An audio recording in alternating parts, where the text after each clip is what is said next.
Hello, Reddit. My name is Olivia, 26. 3 months ago, I sat in the cold office of a doctor, STA, $38,750. That was the amount I owed after my insurance refused to cover part of my treatment. For over a year, I had been dealing with a serious illness. The treatment was expensive, and although I had some savings, they were quickly depleted. My husband, Ethan, worked overtime to help, but we were drowning in bills. I'm not the kind of person who asks for help, but I was desperate. My parents were wealthy, not billionaires, but comfortable enough that a $40,000 loan wouldn't. So, swallowing my pride with a lump in my throat, I made tea. "Hey, Mom," I said, forcing my voice to sound normal. "Olivia, how are you feeling?" she asked in a tone filled with arty. I sighed. "Honestly, not great. I need to ask FO. Silence. Then, I hesitated. "It's about my medical bills. The insurance didn't cover everything, and..." Mom cut me off with a sigh. "Olivia, sweetheart, we've talked about this. You and Ethan need to be independent. We can't always bail." I gripped the phone tighter. "I've never asked for money before. I know, but we just can't afford to throw 'em on." I was stunned. My parents lived in a 5-bedroom house, took luxury vacations, and owned 2 cars. "Mom, please," I said. "This isn't for something." "I'm sorry, Olivia," she said without much sympathy. But I hung up, feeling like I'd been punched in the stomach. Ethan tried to comfort me, but I couldn't stop thinking about it. My own parents turned their backs on me when I needed them the most. But the real betrayal? That came weeks later, when I found out where their money actually went. It all started during a casual dinner at my in-laws' house. Ethan's mom, Susan, was talking about a newly opened local business. "I don't know how she managed it," Susan murmured. "Opening a boutique in this economy?" "Who?" I asked, half paying attention. Susan scoffed. "Natalie." I froze. Natalie, Ethan's ex-wife, the woman who cheated on him, drained his savings and left him for a man half her age, only for that relationship to crash and burn within months. "She opened a boutique?" Ethan asked, looking just as surprised as I was. Susan nodded. "Somehow, she got $500,000 in investments. Apparently, some poor fool decided to fund it." I forced a laugh. Who in their right mind would give Natalie that much money? That's when Susan said something that made my blood run cold. "Oh, you won't believe it," she said, rolling her eyes. "Your parents." I choked on my drink. "What?" Susan frowned. "You didn't know?" "No," I said, my voice shaking. "Are you telling me my parents gave Natalie $500,000? Susan looked uncomfortable. "I thought you knew. It's been the talk of the neighborhood." Ethan's face darkened. "Are you sure about this, Mom?" "Absolutely," Susan said. "Natalie bragged about it. She said your parents believe in her vision." I felt like I was going to be sick. I barely remember the rest of the night. My mind was spinning. My parents, who refused to help me when I needed them, gave $500,000 to the ex-wife who betrayed my husband? I couldn't process it. I couldn't make sense of it. There had to be a mistake, but I knew there wasn't, and I was going to get answers. That night, I couldn't sleep. Every time I closed my eyes, all I could hear was Susan's voice. $500,000. To Natalie. I had to hear it from them. The next morning, I called my mom. No small talk. No pretending. "Why did you give Natalie $500,000? I asked as soon as she answered. Silence. Then the fakest laugh I'd ever heard. "Oh, Olivia, where did you hear something so ridiculous?" "Don't lie to me," I snapped. "Susan told me. Natalie bragged about it. You thought I wouldn't find out." Mom sighed. "Olivia, it's complicated." "No, it's simple," I shot back. "You said you couldn't afford to help me with my medical bills. But You could afford to throw $500,000 at my husband's cheating ex? Make it make sense. There was a long pause. Then she said something that made my blood boil. We saw potential in her business. I almost dropped the phone. You saw potential? She had a solid business plan, Mom continued, as if she wasn't destroying what little trust one had left in her. She came to us with a legitimate investment opportunity. I let out a bitter laugh. Oh, so I should have made a PowerPoint when I asked for help with my hospital bills. Would that have convinced you? Olivia, she said in a condescending tone, this isn't personal. Not personal? My voice trembled. I begged you for help. I was drowning in debt, and you told me no. But Natalie shows up with a business idea, and suddenly you're handing out blank checks. She deserved a chance, Mom said, as if that explained everything. Deserved? I repeated. She cheated on Ethan. She used him, left him broken, and you, his own in-laws, rewarded her for it. She's changed, Mom insisted. I laughed. A cold, humorless sound. You're either lying to yourself or to me. Which is it? And then she said it. She's more family to us than Ethan ever was. I went completely silent. What? I whispered. You and Ethan have been distant for years, she said dismissively. Natalie still made an effort. She stayed in touch. She wanted to be part of our lives. I felt like I'd been punched in the gut. So that's why you did it. I said, my voice barely above a whisper. Because she called you? Mom didn't answer, and that silence told me everything. I gripped the phone so tightly my hand hurt. I can't believe this, I muttered. Olivia, don't be dramatic. I hung up. For a few seconds, I just stood there, breathing heavily. Then I turned to Ethan, who had been listening the whole time. His jaw was clenched, his hands balled into fists. So, that's it, he said. They chose her over you? I swallowed the lump in my throat. Yeah, they did. I wasn't done. If my parents thought they could get away with this, they were deeply mistaken.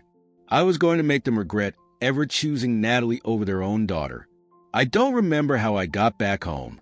My hands were shaking, and my head was pounding from the chaotic swirl of thoughts in my mind. $500,000 to Natalie from my own parents. I barely managed to shut the door behind me before my legs gave out, and I sank to the floor in the hallway. My breathing was shallow, my chest tight, as if someone was squeezing my lungs in a vice. They had betrayed me. My hands clutched at the fabric of my sweater, as if somehow that could steady me. No sobbing, no screaming, just emptiness that seemed to swallow me whole. I tried to focus, to grab my phone, to call Ethan, but my fingers wouldn't cooperate, and the screen blurred before my eyes. Ethan was at work. If I called him now, I'd just unload on him, and he couldn't help. I was alone. The thought made my jaw clench. My heart pounded in my chest, my hands still trembling. I couldn't breathe properly. I covered my head with my hands, pressing my temples. Calm down, Olivia. Think. It took almost half an hour to pull myself together. I got up from the floor, barely able to stand. My heart wasn't racing as much, but my ears were still ringing. I turned on my laptop. If my parents trusted Natalie with that kind of money, I needed to find out what they had invested in. The first thing I did was type the name of her business into a search engine. A boutique. Of course. The website looked way too expensive, with glossy photos of models in overpriced dresses. A plain white shirt, $3.50. Pants that looked like office wear, $500. A scarf labeled as handmade, $200. Was this a joke? I clicked on the reviews section. Terrible service. My order never arrived. They sent me the wrong size and said returns weren't allowed. I paid $400 for a dress that looks like a cheap rag. Total scam.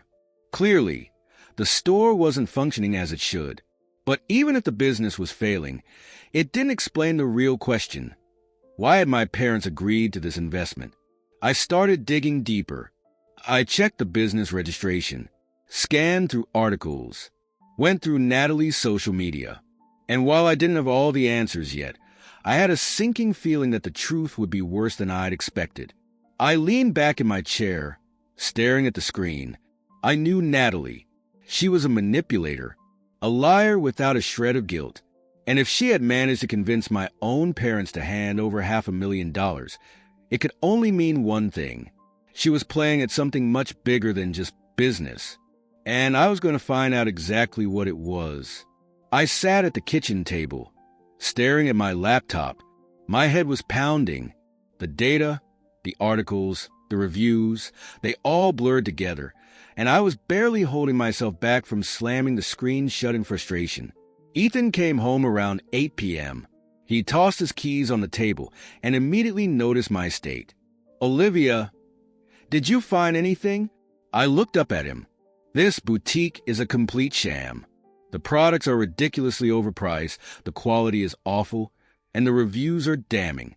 This isn't a business. It's either money laundering or a scam." Ethan's jaw tightened. "And your parents invested $500,000 into this." I nodded. He sat down across from me, rubbing his chin thoughtfully. "If it's really a scam, Natalie's probably not doing this alone. She has a partner.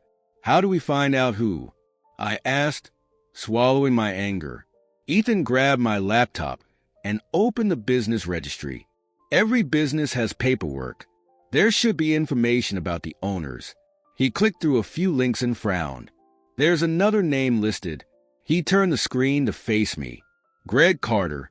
I felt the blood drain from my face. Greg, the man Natalie cheated on Ethan with.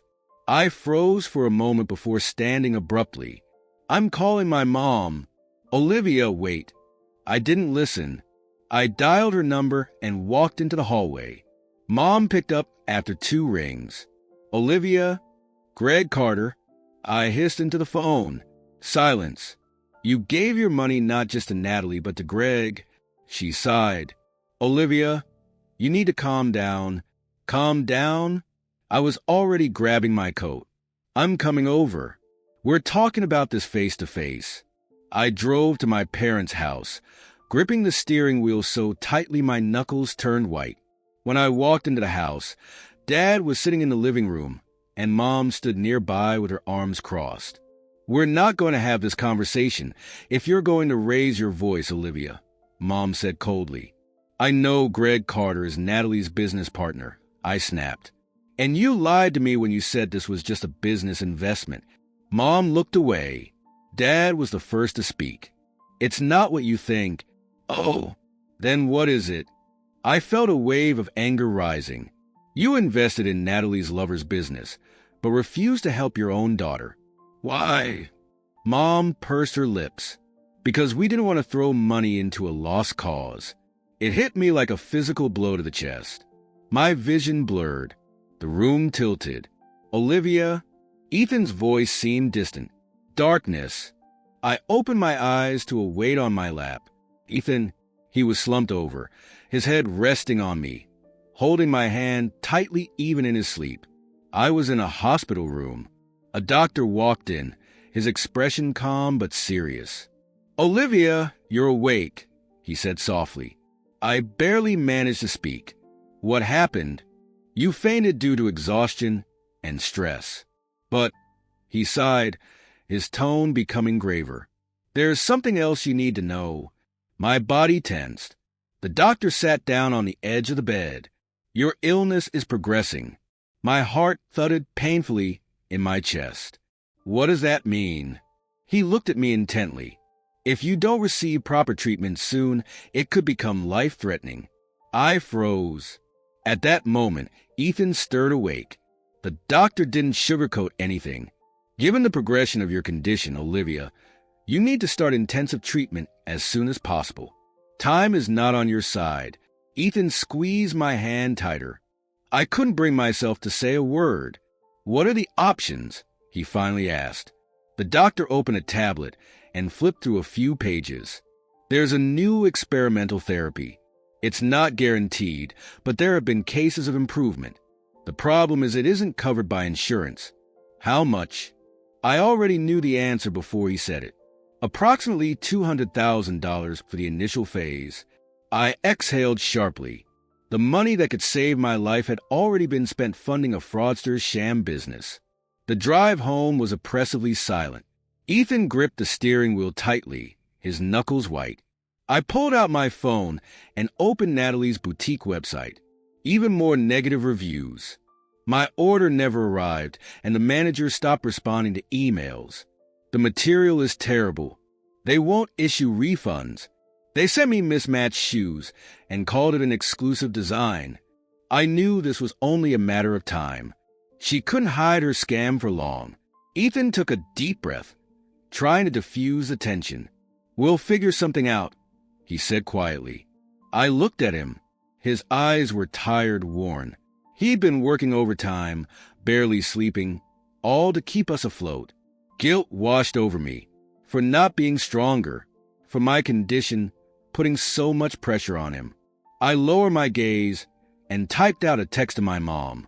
"While Natalie happily scams people with her fake business, your daughter is slowly dying." The message was delivered. She saw it. No response. The next day, I barely slept. My mind was a chaotic mess. How could I get that money back? Legally, I had no proof of fraud yet. Talked to my parents. They'd already made their stance clear. Push for an investigation? That would take time I didn't have. I sat down at my laptop, opening legal sites and researching ways to challenge investments made under fraudulent pretenses. Suddenly, my phone rang. An unknown number. I answered hesitantly. "Is this Ethan Collins's wife?" "Yes," I said, my heart sinking. "Your husband was taken to the hospital.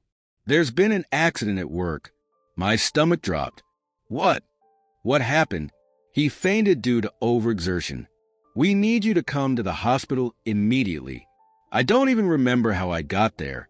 The only thought in my mind was, Ethan couldn't break down. Not him. I rushed through the hospital hallways until I saw him. Ethan was lying in a hospital bed, his arm bandaged, a small cut on his forehead. He looked exhausted but was awake. When he saw me, his lips curved into a faint smile. "I'm okay, Liv." His voice was hoarse. "No, you're not okay," I said, barely holding back tears. "This is because of me, because of all of this stress." He tried to sit up, but I gently pushed him back down. "Liv, this isn't your fault." I gripped his hand, but it was my fault. Because if I had known what my parents would do sooner, we wouldn't be in this situation now. If they thought this was the end, they were wrong. I was going to get our money back, and I was going to make them answer for their choices. Ethan was asleep. His breathing was steady, but his face looked drained. I sat in a chair by his bed, my fists clenched tightly. I felt sick. My body was heavy, my head pounding with pain. But I couldn't stop. If I gave up now, we'd lose everything. I pulled out my phone and opened Natalie's website again. The reviews kept piling up. I was promised a refund, but now no one is responding. I'm going to sue. This is outright fraud. This is a scam. I've already filed a complaint with the Better Business Bureau. The Better Business Bureau. I froze. I quickly started researching. The BBB is an organization that monitors business transparency. If enough complaints are filed, they investigate. If violations are found, they freeze accounts. And if the accounts were frozen, the money might still be there. My heart pounded in my chest. If I could prove Natalie was scamming people, her business could be shut down. And that meant my parents' money could be recovered. I quickly registered on the BBB website and filed an official complaint. But that was not enough. I opened Natalie's page on social media. If you have been scammed by Luxe Boutique, contact the BBB. The more complaints, the faster they will be closed. I clicked publish and felt my hands shaking. It was a risk. Natalie could know it was me, but I didn't care.